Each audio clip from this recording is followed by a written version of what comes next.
Palavra de Deus no Evangelho do nosso Senhor, segundo a narrativa do apóstolo e evangelista Mateus, para darmos continuidade ali no capítulo 25, capítulo que encerra o sermão profético, a exposição da parábola dos talentos.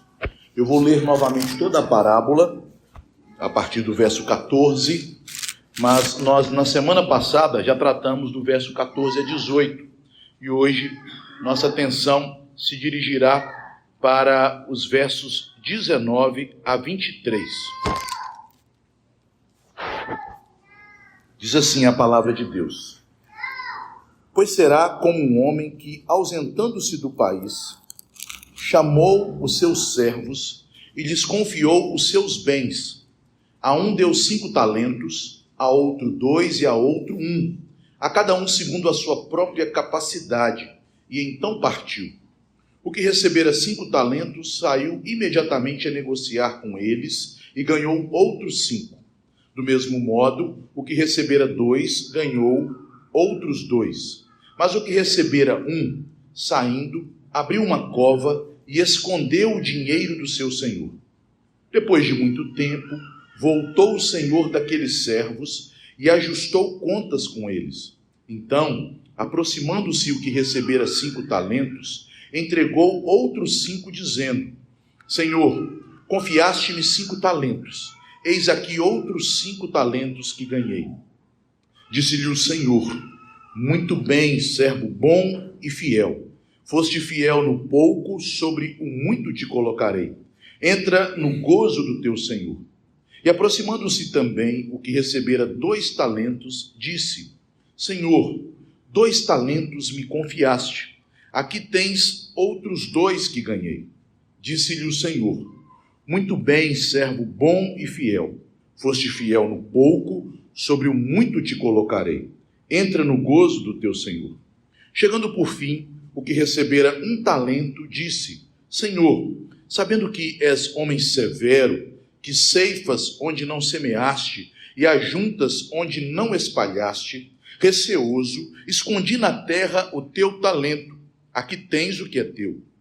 Respondeu-lhe, porém, o Senhor: Servo mau e negligente, sabias que ceifo onde não semeei, ajunto onde não espalhei?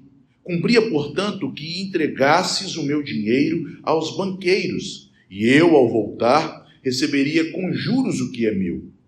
Tirai-lhe, pois, o talento, dai-o ao que tem 10, porque todo o que tem se lhe dará, e terá em abundância, mas ao que não tem, até o que tem lhe será tirado. E o servo inútil, lançai-o para fora, nas trevas, ali haverá choro e ranger de dentes. Irmãos queridos, eu gostaria de iniciar a exposição deste texto com uma pergunta pertinente para todos nós aqui, das crianças aos mais velhos. Qual a expectativa você tem para o dia da sua morte? Não sei se já te informaram, todos nós vamos passar por esse dia, a não ser aqueles que estiverem vivos quando o Senhor vier em sua glória. Mas é mais provável que todos nós passemos pela morte, sejamos abraçados pela morte, em um dia que o Senhor já preparou para cada um de nós. Nenhum de nós pode acrescentar um côvado à sua existência. E qual é a sua expectativa para este dia? A Bíblia nos diz que após a morte cabe ao homem o juízo. O dia da morte não é o dia em que, por uma doença, fatalidade, acidente ou alguma outra circunstância, nosso corpo seja de tal forma afetada que não tenhamos mais existência. Não. O dia da morte é o dia do juízo. Cabe ao homem morrer uma vez e depois disso virá o juízo. Este texto da parábola dos talentos nos fala sobre como devemos viver nos preparando para este dia. Jesus, ele aqui ensina aos seus discípulos nesta parábola que eles devem se preparar para o dia do juízo. Quer seja o dia de sua morte, porque depois da morte segue o juízo, quer seja o dia da sua vinda, quando ele, no último dia, o dia final, manifestar-se a todos os olhos e a todos os homens para julgar os vivos e os mortos. Nós devemos nos preparar para este dia. Na parábola anterior, a parábola chamada das 10 virgens, Jesus nos fala do preparo interno. Ele compara este preparo interno a virgens prudentes que guardaram e reservaram azeite para o dia da chegada do noivo. Devemos preparar nosso coração, nossa alma para este dia. Devemos nos encher da graça de Deus. Devemos nos encher do Espírito Santo e das suas boas dádivas, das suas virtudes. Mas nesta parábola dos talentos, Jesus nos fala de um preparo que também é externo, que está relacionado às nossas atividades, que está ligado à maneira como vivemos a nossa vida. Os crentes sabem que esta vida, apesar de tentarmos nos convencer a todo instante de que a vida é um bem que haveremos de usufruir perpetuamente, mas os crentes sabem que a vida, ela tem um termo, ela tem um limite, ela haverá de chegar a um fim. E que a vida de fato, verdadeira, eterna e cheia de bem-aventurança é após a nossa morte. Por isso, os crentes devem estar esperando o dia da vinda de Cristo, preparando-se para este grande dia, sendo frutíferos em boas obras. Este é um ensino fundamental da parábola dos talentos. Jesus quer que os seus servos, seus discípulos, os filhos de seu Pai Celestial, não fiquem preocupados com sinais que poderiam de alguma maneira apontar para uma vinda iminente dele e da consumação do seu reino. Mas ele quer que os crentes sejam trabalhadores frutíferos, diligentes em boas obras, que crescem em santificação, glorificando a Deus, servindo uns aos outros em amor, para que desta maneira eles estejam preparados para o dia do juízo. Quer este dia chegue na hora de sua morte, quer este dia chegue na vinda do Senhor. Portanto, meus irmãos, é nosso dever usar tudo aquilo que Deus tem nos dado pela sua graça como bons administradores de talentos que nos foram confiados. Nós vimos que estes talentos são uma medida de prata, uma medida de mais ou menos 58, 59 quilos de prata. Nos valores atuais, não me lembro agora o valor exato, mas esse valor dá mais de 350 mil reais. Portanto, Jesus mostra nessa parábola que Deus é muito liberal, bondoso para com todos nós. Mesmo aqueles que têm menos da graça do Senhor, têm o suficiente para produzirem para a glória do Senhor, para terem uma vida frutífera. É dever dos crentes multiplicarem aquilo que Deus tem depositado em suas mãos, a fim de que o Senhor seja glorificado na vida deles.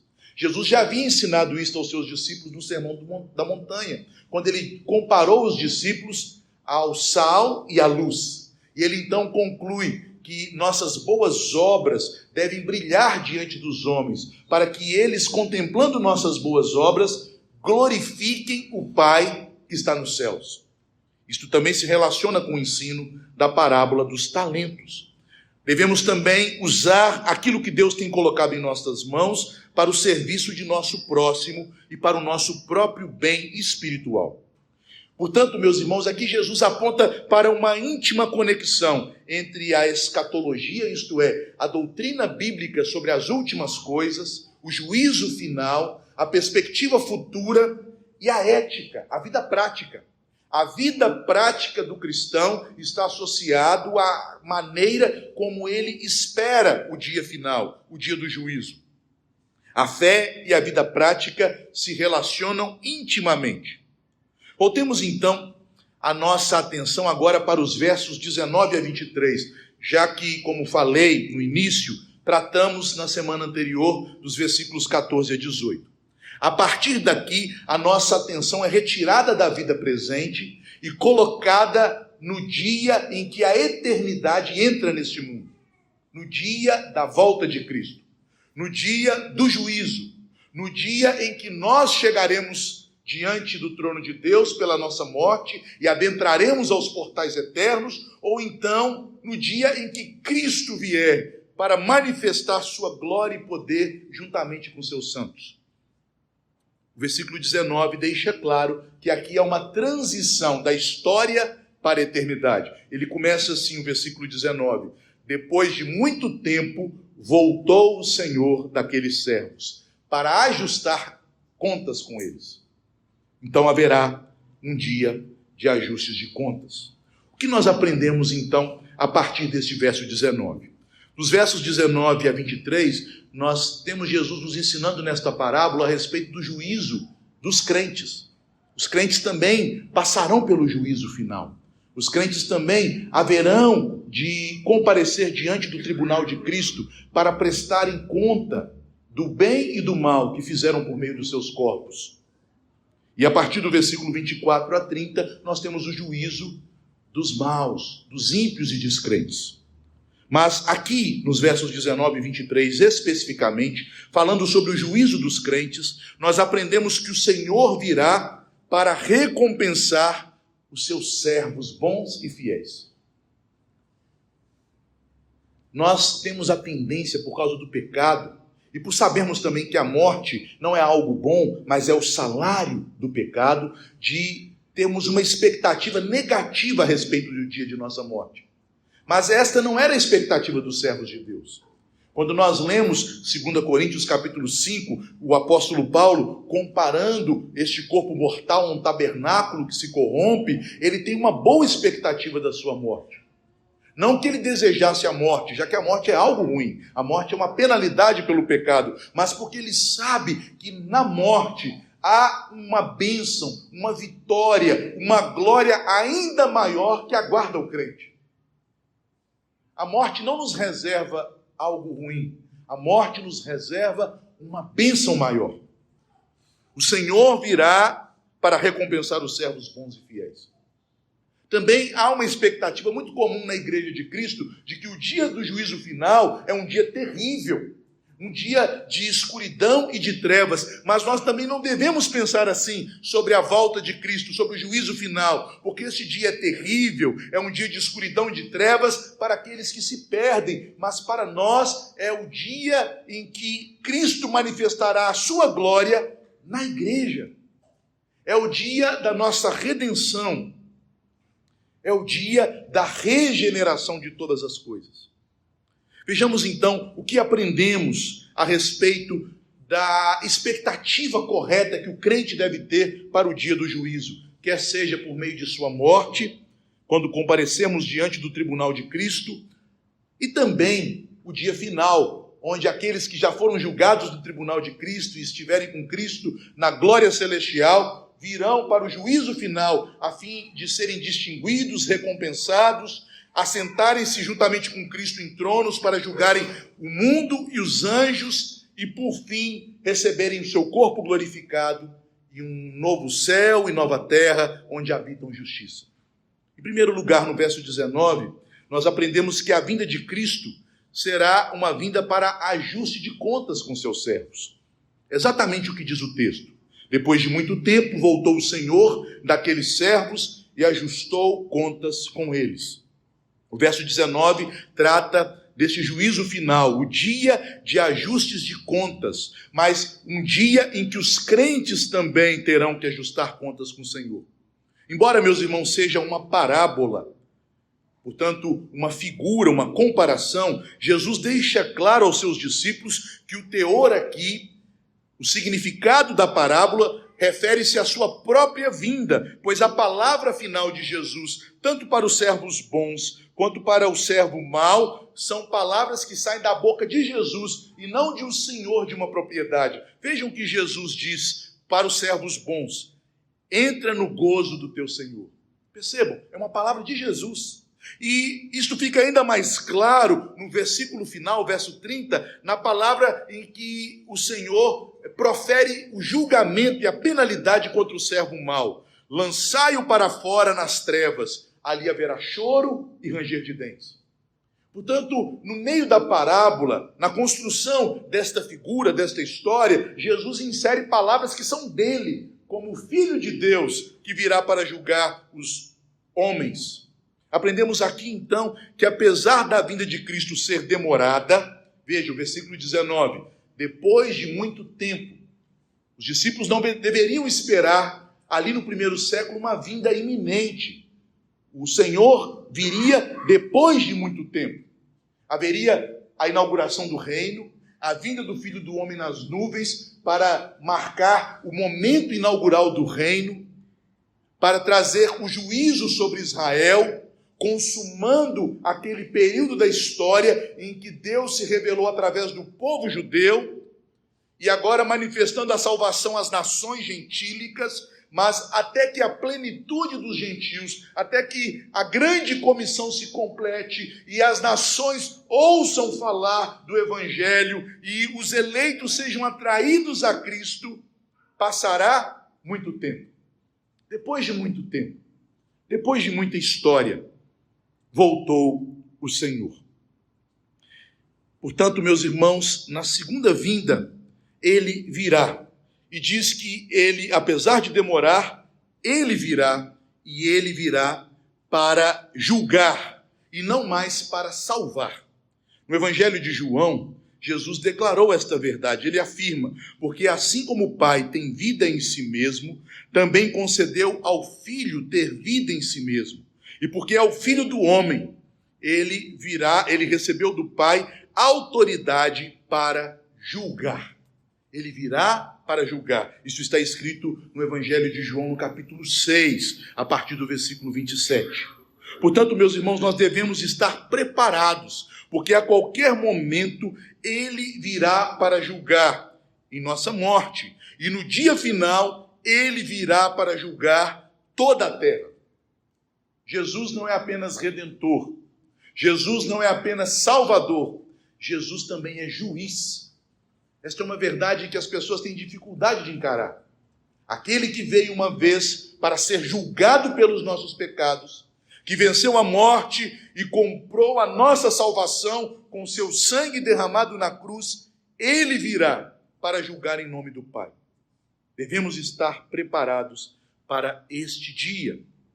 Porém, meus irmãos, estas realidades são muito misteriosas, porque Deus nos escolheu antes da fundação do mundo para sermos salvos. Uma salvação que não procede de obras, mas que é pela graça mediante a fé. Como então seremos julgados? Por que deveríamos nos preocupar com o juízo, já que pela graça sois salvos, mediante a fé? Isso não vem de vós, é dom de Deus, não por obras, para que ninguém se glorie. Esta é uma verdade que o próprio Senhor Jesus afirmou em João 5,24. Ele disse assim: em verdade vos digo, quem ouve a minha palavra e crê naquele que me enviou, tem a vida eterna, não entra em juízo, mas passou da morte para a vida. É uma verdade central do Evangelho que os crentes em Jesus foram salvos por meio da justiça dele. Não da justiça que provém das obras, mas da justiça de Cristo, que nos é dada gratuitamente através da fé. Isto é o Evangelho. Ele é o nosso representante pactual. Em Adão, nós recebemos a condenação e a morte, mas unidos a Cristo, nós recebemos o Espírito Santo, que nos sela e nos santifica, garantindo a nossa ressurreição em glória. É assim que somos salvos. Não podemos, então, alegar que a salvação se baseia em obras. Mas é interessante que Jesus nos fala de um juízo final que envolve os crentes e que se dá avaliando as suas obras. Como conciliar estas coisas com a mensagem bíblica e evangélica da salvação somente pela graça, mediante a fé? Somos justificados mediante a fé. Pela fé temos paz com Deus, de modo que nenhuma condenação há para os que estão em Cristo Jesus. Sendo assim, os crentes não serão julgados como os ímpios quanto à salvação. É por isso que devemos estar confiantes para o dia do juízo final, porque não é um julgamento para avaliar se devemos ser ou não salvos. A salvação já foi garantida na cruz. A salvação já nos foi dada pela fé em Cristo. O perdão dos pecados provém do Evangelho. O juízo final para os crentes não é um juízo que nos avalia para a salvação. Estamos em Cristo, passamos da morte para a vida por meio dele. Contudo, meus irmãos, a Bíblia ensina que os crentes serão julgados como uma forma de distinção. No dia do juízo, Deus haverá de separar, de distinguir os verdadeiros crentes dos falsos irmãos. Isso fica claro, principalmente a partir do verso 31 deste capítulo, quando Jesus fala do grande julgamento, onde todos aqueles que se diziam servos de Deus serão reunidos na sua presença. Então ele haverá de separar as ovelhas dos bodes, o joio do trigo, os peixes bons dos peixes maus, os crentes meramente professos e nominais daqueles que de fato nasceram de novo, que foram selados pelo Espírito Santo, que conhecem a Jesus e creem nele de coração e não da boca para fora, e que são conhecidos, portanto, por Deus. Portanto, o primeiro sentido deste juízo para os crentes é para haver uma distinção. Hoje a igreja, ela é uma igreja misturada, ela é mista. O pecado também se manifesta até mesmo naqueles que são piedosos e salvos. Mas naquele dia, Deus haverá de trazer à luz todas as coisas. Deus haverá de separar tudo aquilo que pertence ao seu reino daquilo que não lhe pertence. É nesse sentido que haverá um julgamento. É nesse sentido em que haverá uma prestação de contas sobre também a igreja e os crentes. Os crentes serão separados dos falsos irmãos. Nesse dia também, as boas obras que os crentes produzem, por estarem unidos a Cristo, serão manifestadas e recompensadas. É por esta razão que a Bíblia nos diz em Apocalipse que são bem-aventurados aqueles que morrem no Senhor, porque desde agora, aqueles que morrem no Senhor estão nos céus e as suas boas obras os acompanham. É isto que a parábola está nos ensinando neste ponto. O julgamento dos crentes é um julgamento que os distingue e os separa dos ímpios, para que eles sejam abençoados, para que eles sejam galardoados e recompensados por suas boas obras, que são obras que o próprio Senhor produz neles. Vejamos então, nos versículos 20 e 22, o momento em que os servos de Deus, os dois servos, prestam contas de sua vida, de suas obras. Vejam, meus irmãos, que não é um momento de tensão, não é um momento de um julgamento para avaliar se aquele que presta contas deve ser salvo ou não, mas é um momento de alegria, onde o servo humildemente oferece ao Senhor as obras que ele mesmo capacitou a fazer. Um momento em que aqueles servos se alegram junto com seu Senhor. O verdadeiro crente é fiel ao Senhor e produz boas obras. Portanto, naquele dia final, ele se alegrará por sua comunhão com o Senhor. Versículos 20 e 22. Vejam o verso 20.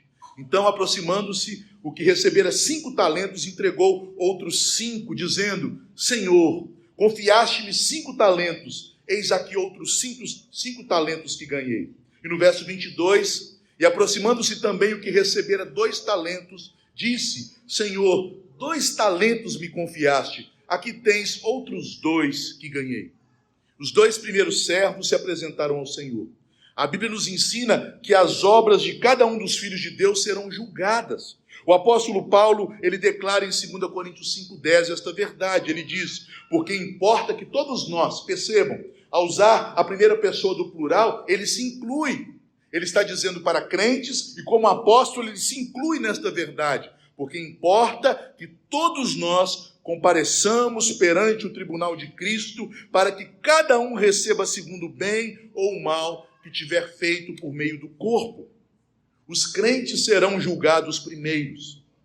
Primeiramente, eles serão distinguidos, separados dos bodes, dos falsos irmãos. E neste sentido, esse julgamento já ocorrerá em uma esfera de vitória.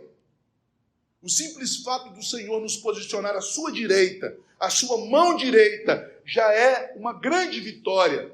Seremos distinguidos para a honra, não porque haja em nós merecimento, mas porque o Senhor nos comprou e ao nos adquirir, Ele nos deu esta dignidade, esta honra.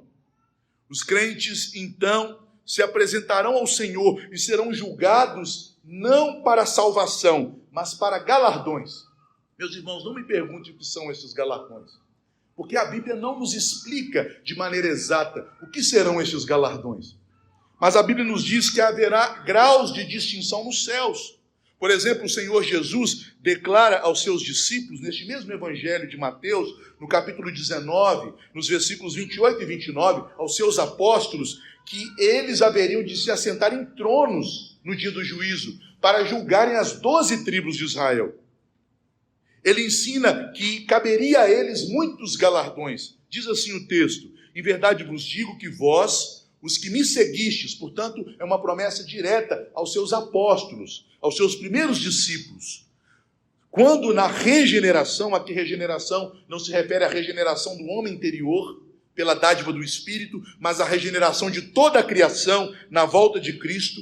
Quando na regeneração o Filho do Homem se assentar no trono da sua glória, então vocês se assentarão em 12 tronos para julgarem as 12 tribos de Israel. E ele completa: todo aquele que tiver deixado casas, ou irmãos, ou irmãs, ou pai, ou mãe, ou mulher, ou filhos, ou campos, por causa do meu nome, receberá muitas vezes mais e herdará a vida eterna.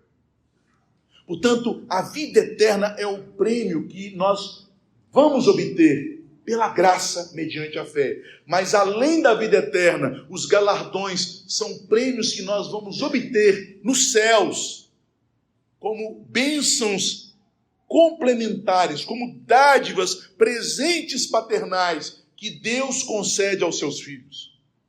Nesse juízo que é dado aos crentes, eles serão separados e distinguidos, e eles se apresentarão ao Senhor. Eles haverão de mostrar ao Senhor tudo aquilo que fizeram.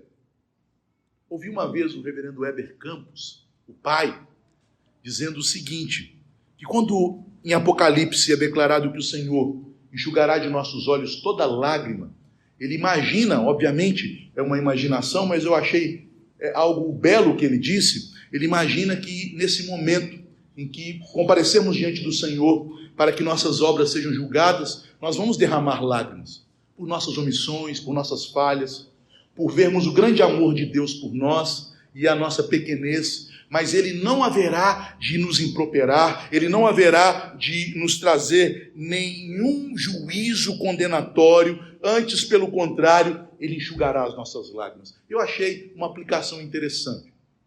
Não sei se vai ser exatamente assim, meus irmãos, mas eu sei que a Bíblia diz que naquele dia, ele não haverá de nos reunir no seu juízo para o nosso mal, mas para enxugar as lágrimas dos nossos olhos, para nos recompensar com bênçãos que excedem a vida eterna. Não apenas a vida eterna que nos foi dada pela graça, mas bênçãos que são anexadas à vida eterna. Nesse juízo, os verdadeiros crentes serão salvos e suas obras serão avaliadas. É o que nos ensina a Bíblia em 1 Coríntios 3, 10 a 17. O apóstolo Paulo diz ali que a obra de cada um será provada como pelo fogo.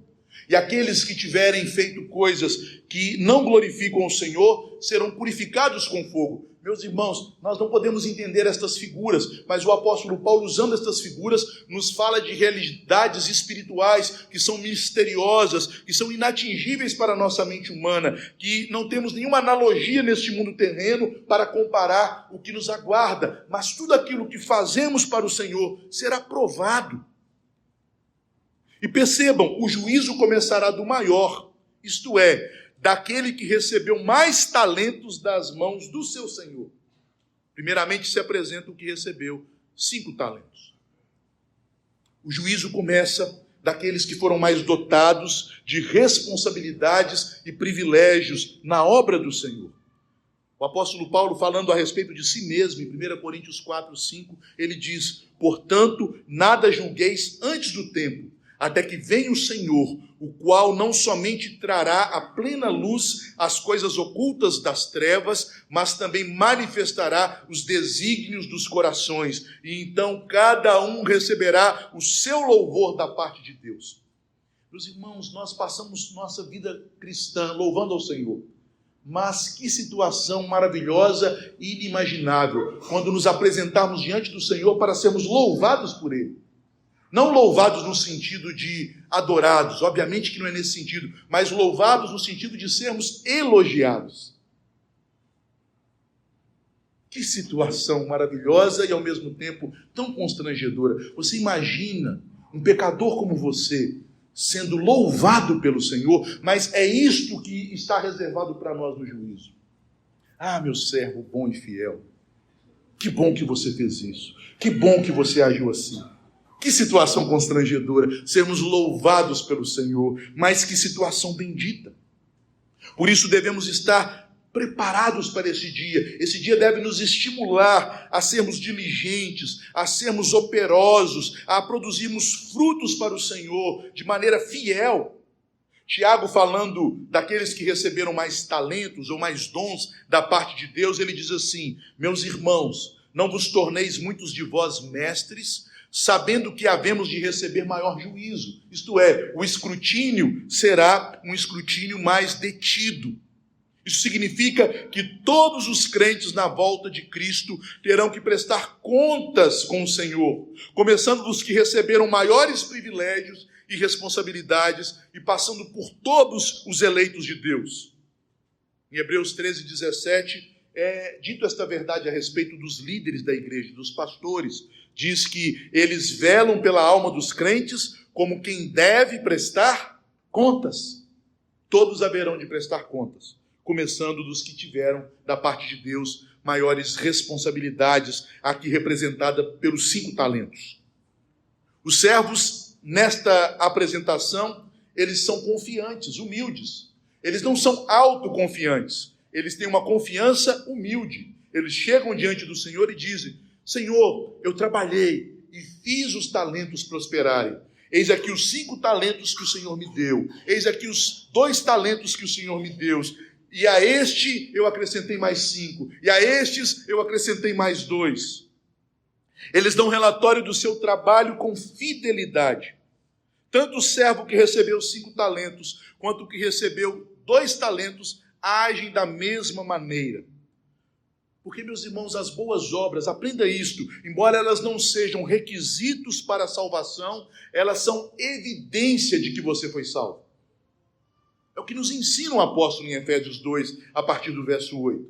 Pela graça sois salvos mediante a fé, isso não vem de vós, é dom de Deus, não por obras para que ninguém se glorie, porque nós fomos feitos, somos feituras de Deus, nós somos feitos nova criatura em Cristo, para andarmos nas boas obras que Ele preparou de antemão, para que andássemos nelas.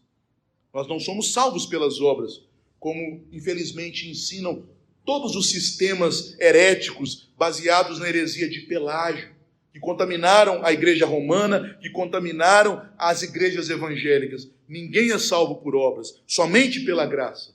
No entanto, nossas obras evidenciam a salvação. Nossas obras serão escrutinadas, julgadas pelo Senhor no dia final, e nossas obras serão recompensadas. E é isso que nós aprendemos nos versos 21 e 23. Após a prestação de contas, que se dá de uma maneira muito terna, muito amorosa, porque nós primeiramente seremos distinguidos, lembre-se disso. A salvação, a vida eterna nos é dada pela graça. O que está em jogo aqui não é a vida eterna, são galardões. Então, após isto, nos versos 21 e 23, vem a palavra do Senhor, dizendo: muito bem, veja o louvor do Senhor ao seu servo. Muito bem, servo bom e fiel. Foste fiel no pouco, sobre o muito te colocarei. Entra no gozo do teu Senhor. A mesma palavra é dita nos versos 21 e 23. No julgamento dos crentes, o Senhor haverá de recompensá-los. Meus irmãos, nós somos salvos pela graça, mediante a fé. A única coisa que de fato nós merecemos é o salário do nosso pecado, que é a morte. Mas Deus é tão bom que Ele não se atém em nos salvar. Ele não se limita em nos levar para os céus pelos méritos de Cristo que nos são dados na cruz, mas Ele também nos dá o seu Espírito para que sejamos unidos a Cristo, participemos da sua morte e ressurreição, tenhamos o poder dele operante em nós, para que sejamos frutíferos em boas obras, porque Ele quer nos abençoar ainda mais. Foi o profeta Isaías que orou assim. Veja que oração maravilhosa. Senhor, concede-nos a paz, porque todas as nossas boas obras, tu as fazes por nós. Isaías 26, 12. A ideia aqui, meus irmãos, é que o crente reconhece que todo o bem que há nele procede de Deus, e que todo o mal e corrupção que há nele procedem de seu próprio coração enganoso. Mas o crente é alguém cujo coração foi regenerado pelo Espírito. Às vezes há em nossas igrejas reformadas um certo calvinismo exagerado, que diz nós somos totalmente depravados. Meus irmãos, isto não é verdade. Nós éramos, por natureza, filhos da ira, como os demais, mas nós somos nova criatura em Cristo. Você, se de fato nasceu de novo, você, se de fato foi selado pelo Espírito Santo, foi lavado pelo lavar regenerador e renovador do Espírito Santo, você não é mais totalmente depravado, você é nova criatura. E embora o velho homem, que é a nossa natureza herdada em Adão, habite em você, embora este velho homem ainda age em seu coração, você tem da parte de Deus um novo homem que tem sido recriado em seu coração, a imagem de Cristo, para que o pecado não tenha mais domínio sobre vós. Na parábola do semeador, principalmente na versão que encontramos no Evangelho de Lucas, no capítulo 8, 15, ali nós temos uma explicação bem detalhada do que significa a boa terra, onde a semente é plantada e germina e produz fruto. Diz ali, a boa terra é um coração bom e reto. Qual de nós tem por natureza um coração bom e reto? Por natureza, o nosso coração é mau e corrupto. Por natureza, nós, seres humanos, somos pecadores desde a meninice, porque nossa mãe nos concebeu em pecado. Ela nos gerou em iniquidade. Mas, pelo novo nascimento, ao sermos unidos a Cristo, Deus nos dá um coração novo, um coração bom e reto, um coração com novas disposições, com novas inclinações, com um pensamento e uma mente renovada, com uma vontade capacitada a obedecer a Deus e a produzir bons frutos. Não é isso que nós lemos em Filipenses 2,13? Porque é Deus que opera em vós o querer e o realizar segundo a sua boa vontade. Nós operamos pelo amor através do Espírito que nos capacita. Portanto, Deus nos dá o seu Espírito para que a salvação seja selada e confirmada em nosso coração, para que por meio do dom da fé não apenas recebamos a vida eterna em Cristo, mas que esta fé, como uma semente santa, venha a crescer e produzir muitos frutos que serão, no dia final, colhidos pelo próprio Deus e recompensados pelo próprio Deus. O Senhor vos faça crescer e aumentar no amor uns para com os outros e para com todos, a fim de que seja o vosso coração confirmado em santidade, isento de culpa, na presença de nosso Deus e Pai, na vinda do nosso Senhor Jesus com todos os seus santos. É o que está escrito em 1 Tessalonicenses 3, 13 e 14. Esta mesma verdade também é repetida pelo apóstolo na segunda epístola aos Tessalonicenses, no versículo 1, 11 e 12, e no capítulo 2, versículo 13. Concluindo, meus irmãos, nós devemos aprender que o dia da nossa morte e o dia do juízo final devem ser esperados não com uma expectativa negativa, porque será um dia de bênção, será um dia de glória, será um dia de grandes maravilhas de Deus sobre nós. As boas obras que o próprio Espírito de Deus opera em nós e nos capacita a realizá-las serão então recompensadas. Deus nos legou a vida eterna e nos legou vida em abundância, com bênçãos que transcendem aquilo que nós esperamos ou imaginamos. Deus nos deu o seu Espírito não apenas para nos selar para a salvação vindoura, mas também para nos capacitar a vivermos a vida presente, cheio da glória e do poder do nosso Pai. Meus irmãos, qual pai que ama seus filhos, que não os presenteia, que não lhes dá coisas boas quando estão ao seu alcance? E é isso que Deus faz por meio das boas obras. Lembre que as boas obras são presentes da graça de Deus para os filhos de Deus.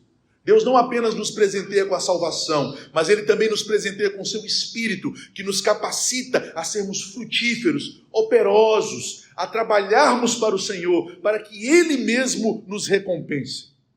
Como Deus é gracioso, como a sua graça é abundante sobre os crentes. Na palavra de julgamento de Cristo para os crentes, há reconhecimento em que eles são distinguidos dos ímpios e há louvor em que Cristo os elogia, dizendo que eles são servos bons e fiéis. Receberemos então uma tarefa maior na vida de Cristo. Aqueles que foram contados como servos fiéis, aqueles que foram fiéis na administração dos talentos dados pelo Senhor, eles receberão ainda mais. Adiante, quando é julgado o servo mau, o Senhor manda que se lhe retire o talento que lhe pertencia, e este talento foi dado ao que tem 10. Aqui nós temos também uma importante verdade a respeito do juízo final. A Bíblia nos diz que naquele dia nós não apenas seremos distinguidos e recompensados por nossas boas obras, mas naquele dia, juntamente com Cristo, nós julgaremos o mundo. E a palavra nos diz em 1 Coríntios 6,3 que nós, os santos, julgaremos inclusive os anjos. Veja que posição de honra nos aguarda. Não por obras meritórias que tenhamos praticado, sem a ajuda e a ação de Deus, mas pelo poder da graça operante em nós. Os crentes receberão a recompensa da vida eterna em glória. Eles receberão o acesso à presença de Deus, no gozo da comunhão com Ele por toda a eternidade. Eles receberão recompensas que nós não podemos nem imaginar, de galardões celestiais. Eles se sentarão juntamente com Cristo em seu trono para julgarem os ímpios. Tudo isto está reservado aos crentes no dia do juízo. A mesma bênção é repetida para os 2 servos. Isso deve nos chamar também a atenção. Tanto aquele que tinha 10 talentos ao final, quanto aquele que trouxe 4 talentos ao final, recebem o mesmo elogio, a mesma bênção. Porque para o nosso Salvador, o essencial não é o número de obras ou de talentos que venhamos produzir, mas o uso fiel e diligente que fazemos daquilo que Ele coloca em nossas mãos. Esta é a ênfase que o texto nos dá. Finalmente, amados irmãos, aplicando este texto, apenas 3 breves aplicações. Em primeiro lugar, no juízo final haverá uma separação. No mundo em que vivemos, eleitos e réprobos, coisas boas e coisas más, corrupção, pecado, maldade, tudo isto está misturado. Tudo isto está, de certa maneira, ainda unido. Mas no dia final, Deus vai distinguir e separar as coisas. Não haverá mais mistura de ovelhas e bodes, de joio e de trigo, de peixes bons e peixes maus. Até mesmo o mal que habita em nós será retirado. Este é o primeiro motivo para nos alegrarmos com a vida do Senhor. Para podermos dizer que esse dia será um dia bom. Em segundo lugar, o juízo final para os crentes será um momento de grande bênção e de gozo, porque este dia não será um dia para sermos condenados de maneira nenhuma. Pela graça sois salvos mediante a fé. Aquele que crê em mim passou da morte para a vida. Não entra em juízo, mas será um dia para sermos louvados, elogiados e recompensados por obras que o próprio Deus operou através de nós, por obras que o próprio Espírito de Deus, pelo seu poder, nos capacitou a fazer. É por isso, meus irmãos, que na igreja primitiva havia sempre uma expectativa boa desse dia. E eu creio que a falta de expectativa para esse dia e o temor da morte que acomete os crentes de nossa época é por uma incompreensão do que nos espera nesse dia, daquilo que está reservado para nós. Óbvio que nenhum de nós deseja a morte, porque, como eu disse, a morte é salário do pecado. A morte é algo ruim. Mas nós não temos medo da morte. Porque a morte foi vencida na cruz. A morte foi derrotada na ressurreição do Senhor. E por isso, como crentes no Senhor, sabemos que esse dia e hora é um dia e hora de bênção. Porque Deus tem prazer na morte dos seus santos. Sendo assim, nós podemos fazer, meus irmãos, coro com os crentes de todas as épocas, dizendo: Maranata, vem, Senhor Jesus. Vem, Senhor Jesus. Em terceiro lugar, e por fim, somos salvos pela graça mediante a fé, para boas obras. O erro romanista foi colocar: somos salvos pela graça com obras mediante a fé. Este é o erro. Misturaram as coisas. Mas estes três elementos fazem parte do processo de salvação. Primeiro, a graça. Graça que nos concede, inclusive, o dom da fé. Graça soberana que toma iniciativa, inclusive, de dar vida àquele que está morto. E dando vida aos mortos, conceder a eles uma vontade, uma mente renovada para crer. E uma vez que eles creem, eles recebem também capacidade renovada para agir em obediência. Salvos pela graça, mediante a fé, para boas obras.